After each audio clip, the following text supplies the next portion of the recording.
Hi all, நாங்கள் வேளாங்கண்ணி போன mini black 2 days வந்து அங்கே இருந்தோம். டே 1 வந்து ஃப்ரெஷ் அப் ஆகிட்டு லஞ்ச் எல்லாம் முடிச்சுட்டு 3 o'clock போல் தான் நாங்கள் சர்ச்சுக்கே போனோம். மெயின் சர்ச்சுக்கு போயிட்டு அங்கே ப்ரேயர் பண்ணோம்.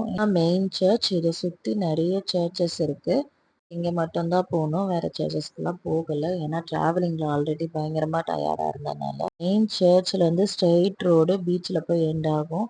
ஸோ லியோ வச்சுட்டு பீச்சுக்கு போகாமல் எப்படி இருக்க முடியும் அப்படின்னு சொல்லிட்டு பீச்சுக்கு கிளம்பிட்டோம். அங்கே போனோடனே ராட்டினத்துலேயோ விளையாடினோம். அதுக்கப்புறம் நாங்கள் கொஞ்ச நேரம் பீச்சில் விளையாடிட்டு இருந்தோம். நான் சொன்ன அந்த ஸ்ட்ரெயிட் ரோடு இதுதான். 2 பக்கமும் ஃபுல்லாக கடைங்க தான் இருக்குது. இங்கேருந்து அந்த சர்ச்சை வந்து ஈவினிங் டைமில் பார்க்கறதுக்கு அவ்வளோ சூப்பராக இருந்துச்சு. அவ்வளோதான் எங்கள் டே 1. டே 2 மார்னிங் இயர்லியாகவே எழுந்துச்சி ஃப்ரெஷ் அப் ஆகிட்டு மாஸுக்கு சீக்கிரமாக 7 o'clockலாம் போயிட்டோம். எதுக்குன்னா நாங்கள் வந்தது எங்கள் ஹஸ்பண்டோட ஃப்ரெண்ட் பாப்பாவுக்கு பேப்டிசம், அதாவது ஞானஸ்தானத்துக்கு ஞான பெற்றோராக காட் பேரண்ட்ஸாக போயிருந்தோம்.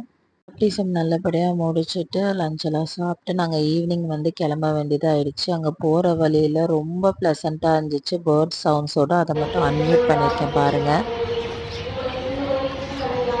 வந்து வர மனசே இல்லை, ஏன்னா ரொம்ப பீஸ்ஃபுல்லாக இருந்துச்சு.